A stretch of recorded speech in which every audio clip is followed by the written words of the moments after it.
it's not your own tissue. It's being introduced in your body. So it never like an organ, like a liver transplant, you suppress the immune system so it doesn't reject the organ. And then over time. I'm glad you brought this right? up. This is perfect. Like, do we ever accept the foreign object, or are we always our body fighting to get it out? So the last surgeon to win a Nobel Prize was Dr. Joseph Murray. He's the person who showed that you can transplant a kidney from one Siamese twin to another. So he executed all the technical steps and showed it was possible. So the next step would be the introduction of immune suppression, because obviously not everybody has a Siamese twin who needs a kidney transplant. So if you gave me your kidney or I gave you my kidney, they'd have to give you drugs to block the immune response.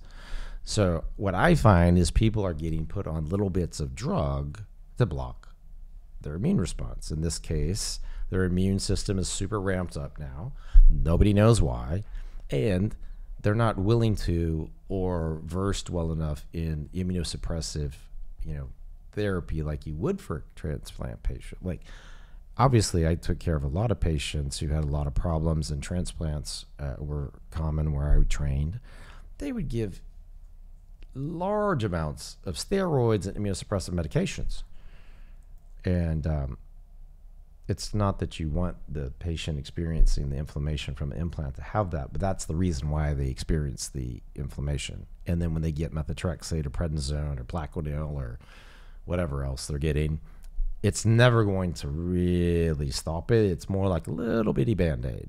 So they may feel better for a little bit, but it's not enough to really stop the underlying problem. Mm-hmm. So you just got to get them out. Yeah, I feel like when I have people come in and they ask me, can you run your program and me keep my implants?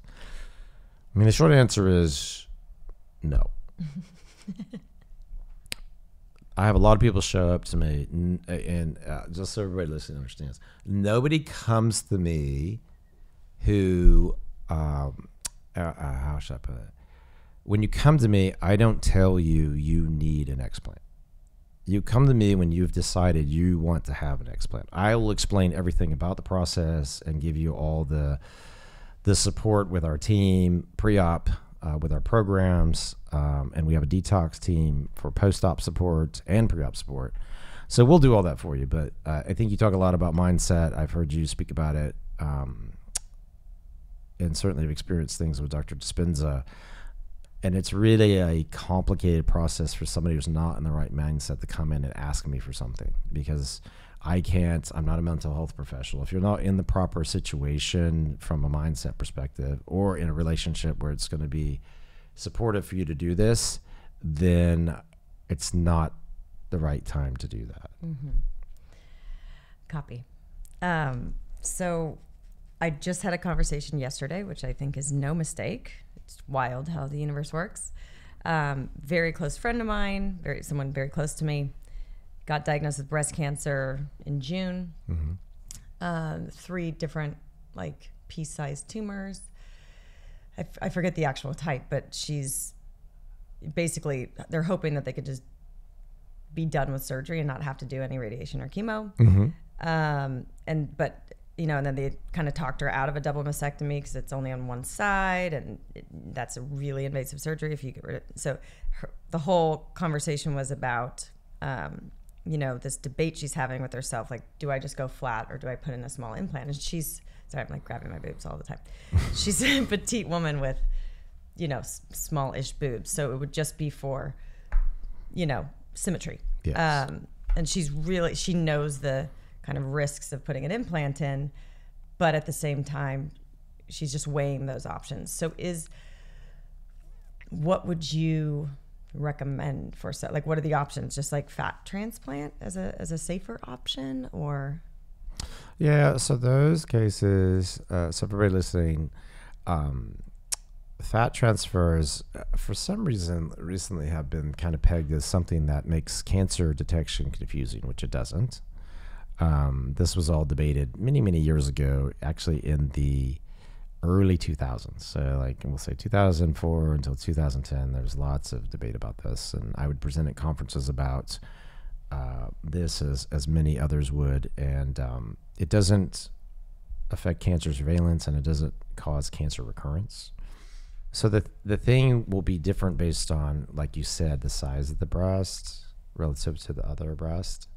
And then can you replace something volumetrically with their own fat? So there'll be typically a period of time where you want to surveil someone before you start that whole process. So the options would be like a temporary device, like a tissue expander, converted to a small implant, and then let them wait, or leave the expander in and slowly over time replace that volume with their own fat. So that's an option. And she sounds like she's pretty petite, but even petite patients sometimes who've had children, you can do that operation I mentioned, the DIP free flap, especially on one side for a small patient. That's an option. So without knowing her, there's, it depends on who you speak to about reconstructive options. And I'll love this because I don't do this anymore. I always was put off by the breast cancer surgeon who said they would explain the options to the patient. Because if you can't do something, you shouldn't explain it. Right. I always felt that to be an odd thing. Patients would come to me and say they were told by their breast cancer surgeon to have this. What the fuck would they know about doing that? They don't know anything about doing that operation. So why would you talk about it? Stay in lane. I don't talk about radiology. I don't talk about obstetrics. I could, but it's not my game. So I would just have that conversation with her. What is the DIP flap again? So it's called the deep inferior epigastric artery perforator flap. And basically it's the skin and fat of the abdomen that are discarded in a tummy tuck. Got it. You leave them attached to the blood vessels and use microsurgery to connect and revascularize the tissue. Wow. Okay. So, but that's a major, obviously, an extra surgery. You should go speak to somebody who's done many thousands of those, like I've done. And typically they'll be at a center like UCLA, and they'll have done hundreds, thousands of those. So it takes a very good team to do those, but you want the surgeon who's done that, plus all the other things I'm describing, to have the conversation. Because if, all you have is a hammer, the whole world's a nail. Thank you for listening to the Heal with Kelly podcast. Be sure to tune in every Thursday for more empowering wisdom and inspiring healing stories. And make sure you hit the follow button on Apple, Spotify, or wherever you get your podcasts so you don't miss that one episode that holds the answer you've been searching for. Oh, and if you found this episode inspiring, please rate, review, and share Heal with Kelly so that we can grow our audience and reach more people. We truly appreciate it. Lots of love.